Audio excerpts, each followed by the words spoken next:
In the dense jungles of the Philippines, a lone soldier hides beneath a canopy of vines and shadows. He clutches his rifle, listening for enemies that no longer exist. For nearly 30 years, he fought a war that had long since ended.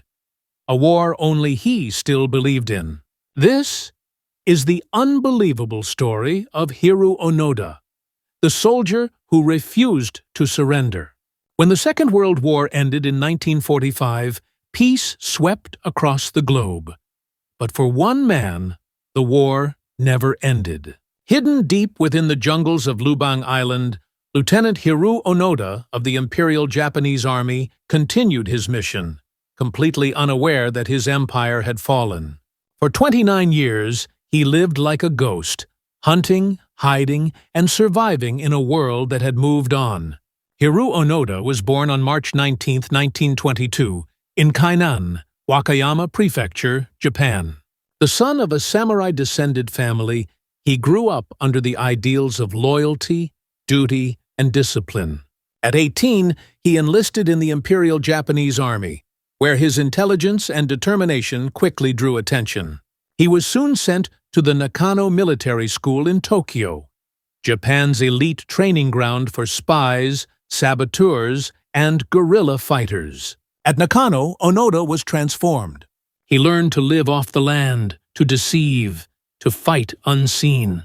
He mastered guerrilla warfare, survival, and propaganda. And above all, he was taught one unbreakable rule: never surrender. His instructors told him that death was preferable to capture, and that loyalty to the emperor was eternal.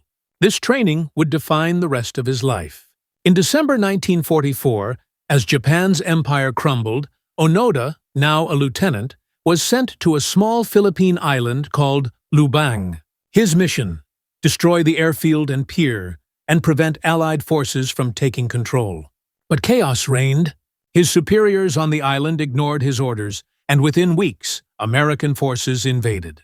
On February 28, 1945, Lubang fell. Most Japanese soldiers were killed or captured. But Onoda and 3 others slipped into the jungle, determined to fight on. Before disappearing, Onoda's commanding officer, Major Yoshimi Taniguchi, gave one final order: you are to hold out. Under no circumstances are you to surrender or die by your own hand. Those words became Onoda's gospel. When Japan surrendered on August 15, 1945, leaflets rained from the sky announcing the war's end. Onoda read them and laughed. He believed it was a trick, enemy propaganda meant to lure him out. For years, Onoda and his men fought a war that no one else was fighting. They raided villages for food, stole cattle, and ambushed local police patrols. They believed every uniformed person was an American collaborator. Their lives revolved around survival. Coconuts, bananas, and stolen rice kept them alive.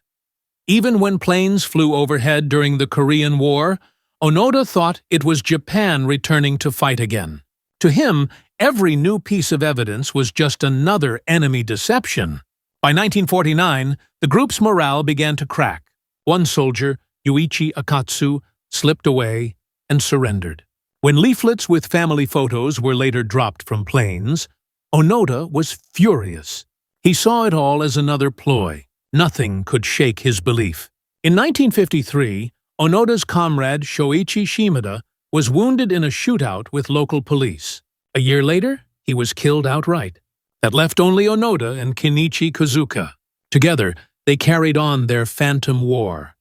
2 shadows moving through the trees, killing anyone who got too close. By the time they were done, 30 innocent civilians had died. But to Onoda, it was all war. And war meant survival. Decades passed. The jungle aged with him. His clothes rotted, his rifle rusted, yet his faith never faltered. In 1959, Japan declared him dead. Still, he refused to surrender. "I would rather live as a soldier than die as a fool," he later wrote. When his last companion, Kozuka, was killed by police in 1972, Onoda became truly alone, the last ghost of an empire that no longer existed. News of Kozuka's death reignited interest in Japan. Was Onoda still alive? Among those fascinated was a young Japanese explorer named Norio Suzuki. When asked what he was searching for, he famously said, "I'm going to look for Lieutenant Onoda, a panda, and the abominable snowman," in that order. In February 1974, Suzuki arrived on Lubang. 4 days later, deep in the jungle, he found him. Suzuki called out, "Onoda-san! The war is over!" Onoda emerged from the shadows, still wearing his faded uniform and carrying his rifle. But he refused to believe the young man. He said he would not surrender until he received direct orders from his commanding officer.